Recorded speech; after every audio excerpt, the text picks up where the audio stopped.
Howdy YouTube family, it's Bolt SRNA coming to you again with another day's topic.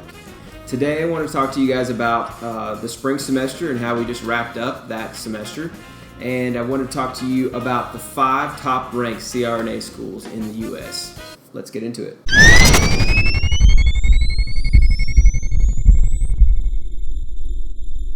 You might have noticed all of my notes over here. They're pretty embarrassing how many handwritten crazy notes I had. This is just from final studying for this semester. I just started grabbing computer paper, and as I would brainstorm and read through the notes, I would rewrite things and rewrite them and write them on the backs of the paper and all kinds of stuff. So that was for 3 of my finals, and then I even ran out of computer paper, so I grabbed a journal and I just started pretty much filling up my journal with notes. So I guess I don't really use journals, so I probably will just throw this away now that the semester's over. Or maybe I'll keep it for studying for boards later on. But anyway, that's just an example of how harrowing the second semester of CRNA school was, at least in my program. I'm sure all programs are difficult. But the way mine is structured in particular, first semester is decently kind of eases you in. It's still difficult, but as you can see from my first semester wrap-up video, it wasn't a cakewalk for sure. But second semester, they really bring the pain, and you really feel the brunt of CRNA school.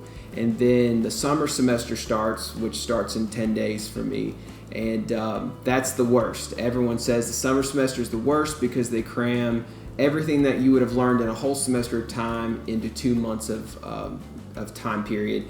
And it's just very stressful. You pretty much study from sun up to sundown every single day, and people say they just try and get through. They say it's like riding a bicycle through hell, and then the semester ends and they say it was all worth it because they got through it and they survived. Some people don't pass.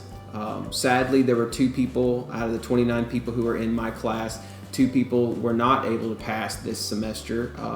We lost 2 of our students because you can't make anything less than an 80 on these courses, and I think they ended up with a 79. It was just barely, they didn't pass, but you're immediately withdrawn from the program.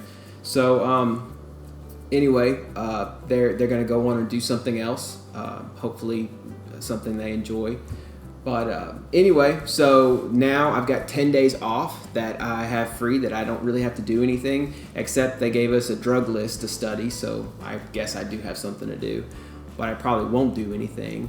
I mean anything isn't studying. I'm going to California. I was living in California. If you've watched some of my old travel nurse videos, I was there right before I came here for CRNA school. So I'm going to go back and visit a bunch of my friends and people I went to church with out there, and a lot of my groups of friends and kind of like family, extended family that I have out there in California.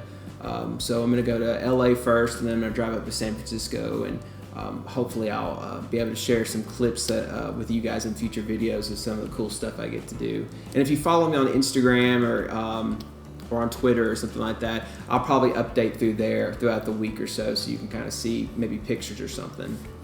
But anyway, so we get those 10 days off, and then we're back for more of strenuous, hardcore CRNA school. But I wanted to get into the top 5 ranked CRNA schools in the US. These are rankings from 2016. I know a lot of people ask me on here where they should go to CRNA school or if they should go to CRNA school. So I thought I might as well supply you guys with a list of some of the top programs out there.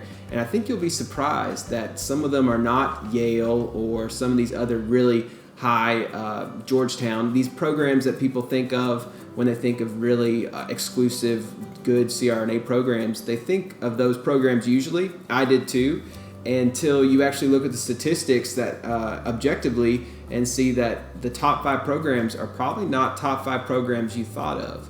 So we'll get into it. I want to preface this by saying that I got this list from allcrnaschools.com. They're not endorsing me to say this. They're not a sponsor or anything. But that is a website that I used to figure out information for when I was researching trying to go to CRNA school.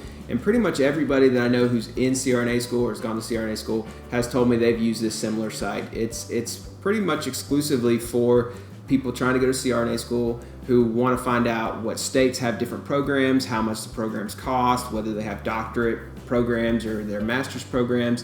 They have a lot of information that they break down for people, and they've been around for a while.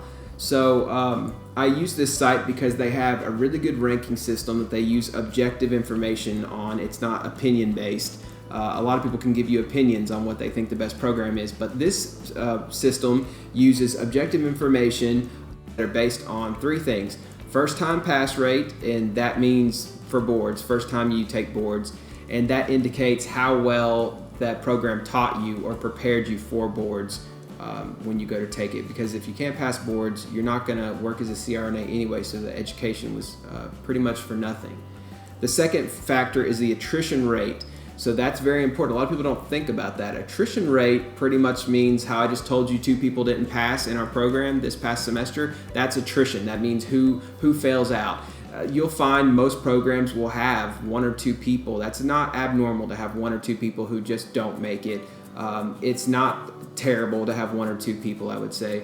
But some programs are known to take in a huge swath of students, and then they weed out a huge portion of them in the first semester, which means you've paid tuition for that first semester, all kinds of money to the school, and then they weeded you out, and it's kind of like a money-making scheme almost. They take more students than they really expect that they'll have by second semester. They put you through a lot of things to fail out a decent number of you, and then they get to keep the tuition that you paid them the first semester. I know it sounds pretty skeezy, but it happens, and I know of a program not far from where I'm located that does a similar thing to that. So anyway, that's important, an attrition rate. If you can't pass the program, what's the point in going there? Third thing is anesthesia hour and anesthesia hours and anesthesia cases. So that's an important thing. If your program does not put you in enough hours, which I know means work that you'll have to do, and everyone doesn't want to do work, but honestly, you have to do the work in order to be competent and safe as a CRNA when you graduate. So as an SRNA, you want to find a program that guarantees a lot of anesthesia cases and a lot of anesthesia hours. So the cases are important as well, because if you have a school that has tons of hours, but you find out all the clinical sites they send you to are gallbladder surgeries and appendectomies, and you might do 1 or 2 blocks the whole time you're in their program, then that's not preparing you very well to be a proficient CRNA. So you might want to rethink doing that program. You want to hear that the program guarantees, cardiothoracic surgery cases and PA catheter insertions and all kinds of different blocks and things like that, advanced cases. So that's an important factor too. So let's get into it. All right, the number 1 ranked school, and I've never even heard of this school before actually, Baptist Health in Murray State in Madisonville, Kentucky. It's a small program, and it only takes 18 students a year. It's a doctorate program, but their first pass rate was 90% in 2015, which is good. That's a good pass rate. And all the other things that I mentioned, the 3 things they have analyzed, they say that those things for this program are top above the others. So there you go. There's a small school in Madisonville, Kentucky that's actually beats out everyone else. Number 2 is Goldberg School of Nursing at Barnes Jewish College in St. Louis, Missouri. Now, I think I have heard of this program before, but again, this is a small program. They only take 6 students a year. You might see with some of these smaller cohort classes that you might have a better outcome with the students and with the program, because they're able to focus more on you. When you take 30 or more students every semester, you're dividing out your staff and your ability to really focus on those students, and for those students to be something special that you can individualize your caseloads and everything with. So the bigger the cohort gets, the harder it is to manage and to make sure each individual person who's paying a lot of money is going to get that special attention that they need. So anyway, 6 students per year. That's obviously going to be difficult to get into that program because they only take 6 people. MSN, it's an MSN, and it requires physics and organic chem. A lot of people ask me about requirements to get into CRNA school. Well, this is a program that requires you take physics and specifically organic chem. A lot of programs have these requirements. But they have a 100% first pass rate from 2014. They didn't have listings from 2015. And when this study was done, 2016's results hadn't come in yet. So all of these numbers are based off 2015 because they assembled the data for 2016. They'll probably have another list coming out here shortly with last year's data. Number 3, Franciscan Skemp Healthcare of Wisconsin's Crosse University in La Crosse, Wisconsin. That's a mouthful. Skemp is spelled S-K-E-M-P. Anyway, La Crosse, Wisconsin, it's a master's only program. They only take 10 students per year. You're seeing a pattern here. These smaller programs have better numbers, focuses more on the students. So they only take 10 students a year. Again, that's got to be competitive if they only take 10 people per year. 100% first pass rate in 2015. Great numbers. Although it is only 10 people that you're passing, but still, that's good that you can say all 10 of your people really passed. Number 4. So that's North Shore University in Evanston, Illinois. It's a doctorate program. They take 20 students a year. I've heard of this program before, and I know of Evanston. I used to date a girl from the Chicago area, and this is not far, I don't think, from Chicago. You also are required to have physics, organic chem, /biochem, and scientific writing courses. So that's another weird quirk. Like, this program requires scientific writing course. I don't know if that means just a research course or if maybe they would take a research course you had done previously. I don't know. You'd have to talk to the program to find out specifically if it has to be like a titled scientific writing course that you took. But anyway, their pass rate in 2015 was 90%. So good on you. Number 5.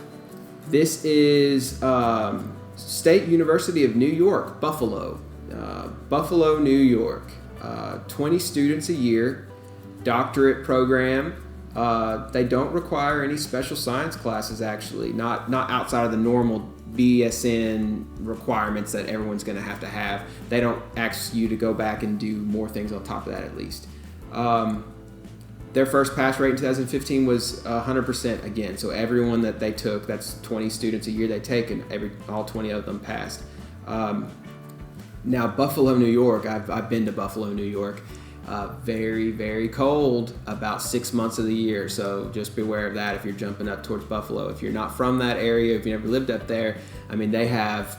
I was living in Connecticut in 2014 working as a travel nurse, and I think my town in Connecticut had to send our snow plows up to Buffalo, New York because they had so much snow that they ran out of enough plows to plow it themselves, and we had to go help them. So, I mean, that's insane. I heard stories of people having like 6 feet of snow and they couldn't get out of their houses and stuff. So Buffalo, New York, that's you better like the cold if you're going up there for school for 3 years.